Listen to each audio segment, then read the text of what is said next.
సాయి శివాని భక్తి పాటలు. సాయి శివాని భక్తి పాటలు. Please like, share, comment, subscribe to my channel. ఓం శ్రీ మహాగణాధిపతయే నమః. ఓం శ్రీ గురుభ్యో నమః. ఓం నమః శివాయ. ఓం నమో వెంకటేశాయ. ఏకాదశి వ్రతంలో ఈరోజు 35వ భాగంలో బల్లి కథ గురించి తెలుసుకుందాం. మోహిని వనమహోత్సవం అయింది. ఇక మనం మన రాజధానికి పోయి చీకు చింత లేకుండా సంపత్సాఖ్యం అనుభవించుదామని చెప్పిననేసి రాజు అన్నాడు. ఏం ప్రారంధం అరణ్యవాసం అని పర్వత ప్రాంతం వదిలి అదిగో చూడు మన సైన్యం అని అనగా అతని కంఠస్వరం విని అక్కడ ఒక చెట్టుకు కట్టి ఉన్న ఒక గుర్రం ఆమోదంగా సకిలించింది. డెక్కలతో నేల త్రవ్వింది. త్రవ్వడం వల్ల అక్కడ ఉన్న ఒక బల్లి వీపుతోలు నలిగి ఆ బాధతో నేల మీద అటు ఇటు పొరలాడసాగింది.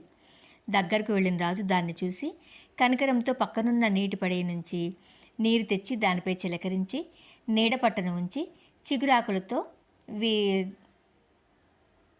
వీస్తూ ఉన్నాడు. ఆ సేవ చూసి మోహిని చికాగ్గా అన్నది. రాజా, ఏమిటి వికారప్పని? ఇది పాపజాతి పురుగు. దీనిని తాగితే స్నానం చేయాలి. ఆ మాత్రం తెలియదా? అయినా దీనికి సేవ చేస్తే నీకు వచ్చేదేముంది? ఇలా ఎన్ని పురుగులు చస్తూ ఉంటాయో, పుడుతూ ఉంటాయో. వాటి కష్టసుఖాలకు నువ్వు కర్తవా? లేలే, దాన్ని ఆవల పారవేసి గుర్రం ఎక్కు అన్నది. ఇంటికి పోతూ ఈ అపశకునకు పనేమిటి? ఇలా దయలేక రాజుని అవహేళనగా మోహిని మాట్లాడుతూ మానవ భాష వినిపించింది.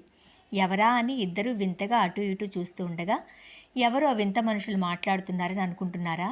ఎవరో కాదు, నేనే, బల్లిని రాజా. హరిభక్తులలో అగ్రగణ్యుడవైన పుణ్యపు రాశివి నువ్వు. నీ చేయి తగిలినంతనే నా బాధ పోవడమే కాక పూర్వజన్మ స్మృతి కూడా నాకు వచ్చింది. నీకు నా ధన్యవాదాలు. ఇక 2 మాటల ముందు ఈమెకు చెప్పి తర్వాత నా పూర్వజన్మ కథ చెప్తాను విందురుగాని అంటూ ప్రారంభించాడు. భామిని, నీ రూపురేఖలు, ముఖ వికాసం చూస్తే దివ్యకాంతమని తోచింది. నీ మాట మాత్రం నికృష్ట జాతి లక్షణానికి సాక్షిగా ఉంది. మైలు నలిగి ప్రాణాపాయ స్థితిలో దుర్భరమైన బాధపడుతున్న నన్ను కనికరించి సేదదీర్చిన ఈ కరుణామూర్తికి విరుద్ధమైన ధర్మబోధతో మనసు నొప్పిస్తున్నావు. మనసున్న వ్యక్తి అనవలసిన మాట కాదది. జీవరక్షణ కన్నా మిన్నగా ఎన్నదగిన ధర్మమేముంది?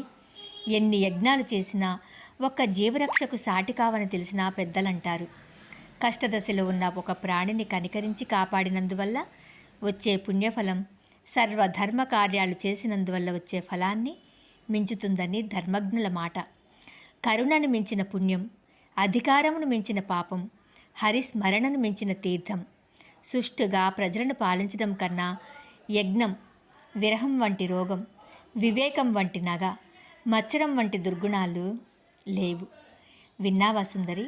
ఈ పుణ్యాత్ముడు ఉంటూ లవలేశమైన కరుణాభావం లేని కఠిన చిత్తవు ఎలాగైనావో అని ఆశ్చర్యంగా ఉంది.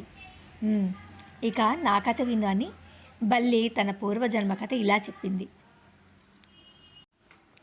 రాజా, కాపిల్యం అనే నగరంలో ఒక శుద్ధ బుద్ధి అయిన బ్రాహ్మణునికి యుక్త వయస్సు రాగానే మా తండ్రి నన్ను ఒక తగిన వరుణకు ఇచ్చి సంప్రదాయానుసారం పెళ్లి చేశాడు. నేను సలక్షణంగా కాపురానికి అత్తింటికి వెళ్ళాను. నా పతి కురూపి అని కొన్నాళ్లకు గ్రహించాను. ఇంకొక చపలాక్షి వలలో పడి నన్ను కన్నెత్తి చూడనైనా చూడని శఠుడైనాడు. ఇక నా గతి ఏమిటి? ప్రాణేశ్వరుడు నన్ను చేపట్టునా అని జోస్యం చెప్పేవారిని అడిగేదానను. పతి నన్ను ప్రేమతో చేరదీసుకుంటాడా అని ఇరుగు పొరుగు వారి ఇళ్ల మీద వాళ్ళకి తెలియనట్లు బియ్యం చల్లేదానను. అవి తినడానికి వచ్చిన పక్షుల కూతను బట్టి శుభాశుభాలు, కార్యాలు నిర్ణయించే వేత్తల వల్ల తన కార్యం తెలుస్తుంది. అలా చల్లేది పోచిళ్ళు అని వ్యవహారం.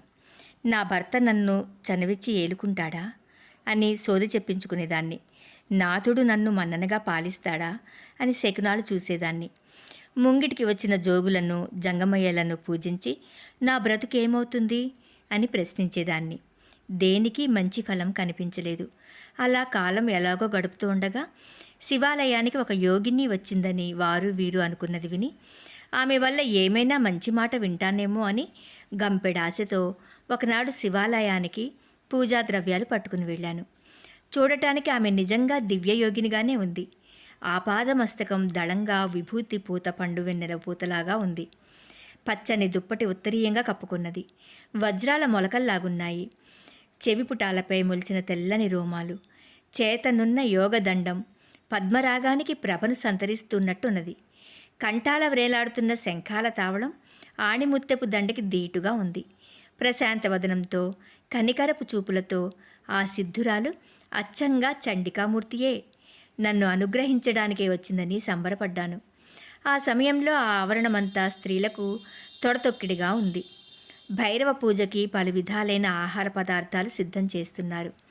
నేను తీసుకువెళ్ళిన ఫల, పుష్ప, చందన తాంబూలాలను, పానకము ఆ యోగిని ముందుంచి సాష్టాంగ నమస్కారం చేసి లేచి దోసిలి పట్టి కాస్త పక్కగా నిల్చున్నాను. ఆ సాధుమూర్తి నన్ను యగాదిగా చూసి దీవిస్తున్నట్టు చేయి చాచి కూర్చోమని కనుచూపుతో సంజ్ఞ చేసింది. సవినయంగా కూర్చున్నాను. ఆమె నన్ను ఒక్క క్షణం చూసి, అమ్మాయి, ఏమిటి నీ బాధ అని జాలిగా అడిగింది. ఆ ప్రశ్న వినగానే కన్నతల్లి కూతుర్ని కష్టసుఖాలు అడిగినట్లు అనిపించి నా కళ్ళు చెమర్చాయి. బయటతో కళ్ళొత్తుకొని, అమ్మా, ఏం చెప్పేది? అటు ఇటు సిరి సంపద, బండెడు బలగము ఉన్నదాన్ని. కానీ ఏం లాభం? రూపం, వయసు ఉన్న చదువరి నా కట్టుకున్నవాడు ఒక వగలాడి వలపులో పడి నన్ను వెళ్ళిపెట్టాడు. వారానికి ఒక్కనాడైనా ఇంటికి వచ్చి నన్ను కన్నారా చూడడం, చేర బిలవడం, నోరారా మాట్లాడటం, చేర తీసుకోవడం లేదు. నేను కాపురానికి వచ్చి నెల కాకుండా ఇలా అయిపోయాడు. నా బ్రతుకింతేనా? చూస్తూ చూస్తూ ఏ నూతిలోనో గోతిలోనో పడి చావలేను కదా. ఏదో ఆశ, ఏ నాటికైనా నన్ను చేరదీసుకోడా అని. ఇది నా బాధ. ఇంతకన్నా మగనాలికి ఏం బాధ ఉంటుంది అన్నను. బిడ్డ, విచారించకు. ఇదిగో దీనిలో ఉన్న భస్మం వశీకరణ భస్మం. దీనిని 2 భాగాలుగా చేసి సమయం చూసి నీ మగనితో లాలనగా కలగజేసుకుని మాట్లాడి పాలల్లో కలిపి 2 రోజులు ఇచ్చావంటే నా భర్త దాసోహమ్మని నీ చెప్పు చేతల్లో నడుస్తాడని చిరునవ్వు నవ్వి నా చేత ఉంచింది. అప్పుడే నా భర్త నా వసుడైపోయినంత సంతోషంతో ఆ యోగిని వద్ద సెలవు తీసుకుని ఇంటికి వచ్చాను. దైవ నిర్ణయం తప్పించడం ఎవరితరం? అనుకోకుండా ఆ రాత్రి నా భర్త ఇంటి దగ్గరే ఉండటం తటస్థించింది. కలుపుగోలుతనంతో మాట్లాడుతూ గదిలో కొంతసేపు గడిపి ఇదే అదననుకుని ఆ పొట్లంలో ఉన్న భస్మాన్ని పాలల్లో కలిపి ఇచ్చాను. పాపం ఆయన ఆప్యాయంగా ఆ పాలు త్రాగాడు. త్రాగిన 10-15 నిమిషాలకు ఓ అని పెద్ద అరుపు వారిచి క్రింద పడ్డాడు. నేను ఉలిక్కిపడి లేచి శరీరం తాకాను. ఆయన మేనంతా గచ్చకాయలంతేసి పొక్కులతో నిప్పులు చెరుగుతుంది. వలపు మందు ఎంత పనిచేసింది దేవుడా! చెమరకాయలు పోవాలని తొలకరి వానలో నిలబడితే పిడుగుపడి తల తగిలినట్టయింది అని అనుకుని ఆయనను అటు ఇటు కదిపాను. ఇక చెప్పేదేముంది? నా బ్రతుకు సర్వశూన్యమైపోయింది. నోట మాట రాక నిక్కచ్చి కూర్చున్న నాకు దారుణంగా ఒక మాట వినిపించింది. నీచురాల, వలపు మందు కట్టుకున్న భర్తను గాసిపెట్టి దౌర్భాగ్యురాలవు. అడవిలో బల్లి పుట్టు. కొంతకాలానికి విష్ణు భక్తులలో అగ్రగణ్యుడుగా పేరొందిన ఒక రాజు కరస్పర్శచే ఈ పాపం పోయి దివ్యకాంతవై స్వర్గానికి వెళ్ళు అని, ఇది బ్రహ్మశాపం అని భావించి చడీ చప్పుడు కాకుండా ఇంటి నుంచి వెలుపలికి వచ్చాను. రివ్వున పెనుగాలి వీచింది. ఆ గాలికి కొట్టుకు వచ్చి ఇక్కడ బల్లినైపడి నానా యాతనలు అనుభవిస్తూ ఇన్నాళ్లకు నీ కరస్పర్శచే పాప విముక్తురాలనయ్యాను. సెలవు అని ఆ బల్లి సౌందర్యవల్లి అయిన దివ్యకాంతగా మారిపోయింది. అంతలో దేవ విమానం వచ్చింది. ఆ కాంత సుర విమానం నధించి సురపతిపురి అయిన అమరావతికి వెళ్ళిపోయింది అని చెప్పి సూతుడు అటమీది వృత్తాంతము ఈ విధంగా చెప్పనారంభించాడు. 35-36 భాగాలు సంపూర్ణం. ఓం నమ శివాయ. ఓం నమో వెంకటేశాయ.